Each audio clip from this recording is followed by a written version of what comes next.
Hi, Ashley. How are you? I'm good, thank you, Rachel. How are you? I'm doing great. So, there's a lot of creative control that you get to have on this show, which I think is very fun and interesting to see because we're used to shows being kind of, I don't want to say one-sided, but it's normally like you're talking to an actor who doesn't necessarily have that much say in the storyline that they're acting out. So, for you, what was the challenge though of having your hands in all of those pots all at once when making Dinosaur? It wasn't all that challenging, Rachel. I really enjoyed it. It was like having a giant train set in my mind where I knew exactly where I wanted everything to go and I wanted to play with it and experience all of making television. I love TV. TV's my favorite thing ever. And it was like the best work experience of my life, just getting to play with TV. Well, I love that, but since you love TV so much, were there any like shows or ideas that you kind of like pulled from to make Dinosaur both like relatable to the audience, but also like a dream project and be like, oh, I wanted this to be feel like this show? There was certainly tropes within television that I wanted to push against a little bit when it comes to women or autism or things like that. But the show Community was a huge inspiration for me. It was the first time I ever heard Asperger's used in a comedy.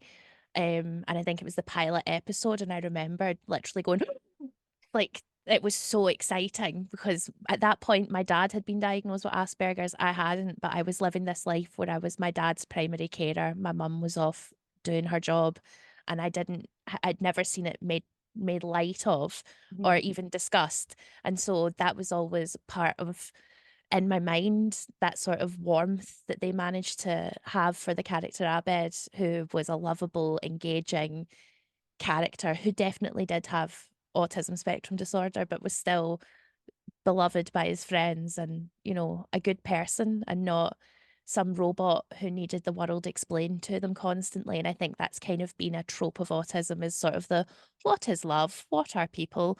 And that's we are like that, but we're also not like that. It's different. Yeah, and Abed is the best character on Community. It's like Hands that's what down. happens. Abed's the best character. Yeah. But well, I'm thinking about this with my brother and I recently were talking about this, but like, are there any characters that you kind of look back on and you're like, well, if we had the language, that character would be labeled as autistic? Because like we're watching the original Ghostbusters, Yes. Dan Aykroyd, who is autistic, like Ray, we were like, yeah, Ray, like kind of feels like that was Dan Aykroyd's way of telling the world, like, hey, I'm autistic, like through. Yeah. I mean, Dan Aykroyd is one of my favorite human beings alive. He believes in ghosts and aliens, I so love I him. love him. I love um, but I think in terms of the fictional world, I have two big like people that I claim as us. Mr. Darcy from Pride and Prejudice, yeah. legit an autistic man. He literally has a conversation about how he doesn't talk to people, how he doesn't know how to talk to people, and she's like, "Practice, maybe," and he's And he like, "Oh, doesn't okay." like touching, like there's this whole thing. Yes. I'm like, and there is a scene in Dinosaur with the hand Yeah. because I was like, that needs to be in it because Mr. Darcy is your quintessential autistic man, where that touch of the hand was enough. That was it. That was love. And also there was a show that I was hyper obsessed with when I was younger called Bones. It was Yes. a crime procedural about a forensic anthropologist called Temperance Brennan, played by Zoe Deschanel's sister, Emily Deschanel, and I'm 100% sure she was autistic. I 100% agree. Yeah. I love that. Well, because it is, it's fun to see a show like Dinosaur because we have, there is shows like Love on the Spectrum and things like that, but like our understanding of autism as, you know, uh not part of the autism community is through like characters who are not necessarily the best of representation. So it's very Yeah. nice to kind of see, this girl who's like, no, why is he here? This isn't our dinner. And it's just a normal night. It's not a big thing. She's just like, this is a change I didn't okay.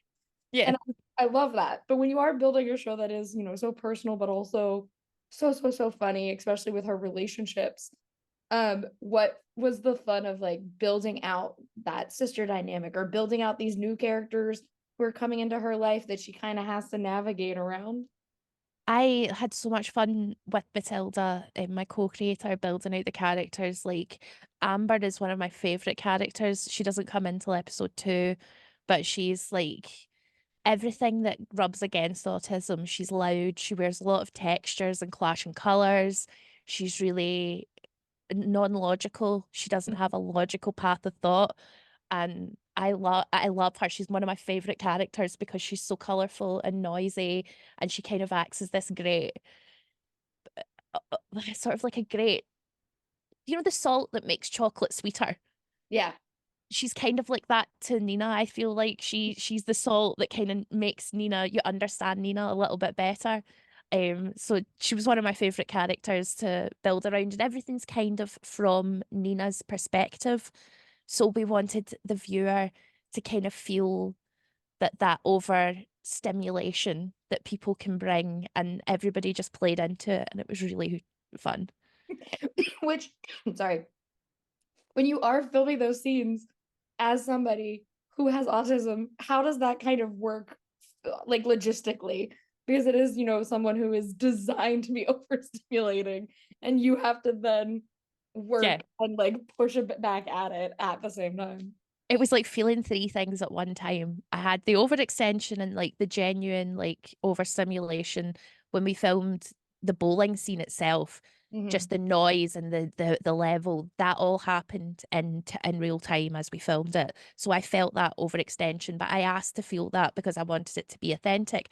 But then my brain is also like, this is good. This is television. This is exactly. And then on the third part, especially with Amber, Sabrina who plays Amber, or Kat who plays Evie, when they were being really funny, I wanted to be like, that's really funny, but you can't stop filming to tell people that they're being really funny.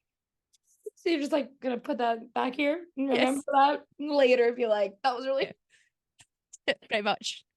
I love it so much. I also do love, just the someone who I have a lot of hyperfixations. I love that Nita's like into dinosaurs and works in with dinosaurs. Because I feel like that is such a specific thing that you either were a dinosaur kid and continue to be so, or you weren't. And I just love that that is very relatable in some way, that we're all like, man, I wish I could still work with dinosaurs. For you, why the choice of dinosaurs? So Dinosaur was already a thing when I got brought on the project. I have no interest in dinosaurs. I was not a dinosaur kid. I can't even say the word ske skeleton. I say skeleton, it's skeleton, but I sound like Moira Rose from Schitt's I Creek didn't when I know what try. you I didn't know what you were trying to say. I was like, but what is this? Oh, the skeleton of So that was a huge issue in the script whenever bones came up. And I was like, I can't say the word. I'm so sorry. But yeah, I love I think autistic people know better than anything just to love a thing. So I can feel that love that Nina has for dinosaurs, but for me, it's Star Trek, Lego, and Harry Potter. So I have a whole Star Trek family, so I got so excited oh, with that. William Shatner's my Twitter friend. My brother's meeting Shatner for the first time this weekend, and he is losing his mind over it. Oh, I hope he has the best time. I love Shatner. When he went to space, I filmed myself watching him and then I sent it to him and he was like, I was so glad that you were rooting for me. I think he's kind of weirded out by me, but I constantly send him things I make. Just send him dinosaurs like, hi, you should watch this show on Hulu. I've made He wrote a song when I was like 19 that was part of Your World from The Little Mermaid, but about Star Trek. And I sent it to him and he said, I don't know whether to be impressed or scared. I oh, was like, both, be both. that is so funny and beautiful. I love it so much. And now I want more of Dinosaur with William Shatner just making an appearance. Oh, that would be the dream. Jeff Goldblum, William Shatner, that would be the dream. Speaking to me as a Pittsburghian, I love Jeff Goldblum. But I I love this. I love the roundabout nature of you didn't really do pick the dinosaur thing, but you do love Bones, the show. So Yes, it made it that way. it's it. It's And it was it's a good circle. it's a great circle. But for a last quick question, the with this show like Dinosaur, that is, kind of in that sweet comedy like genre that we don't really get too many shows up, but when they do come, it's like we kind of cling to those sweet comedies. What do you hope audiences take away when they get to see Dinosaur? I hope above all everything else that somebody who's watched television and never feels seen. I watch television all the time, but when I watch Sex and the City, I never went, "Oh, that's me. I'm a Samantha."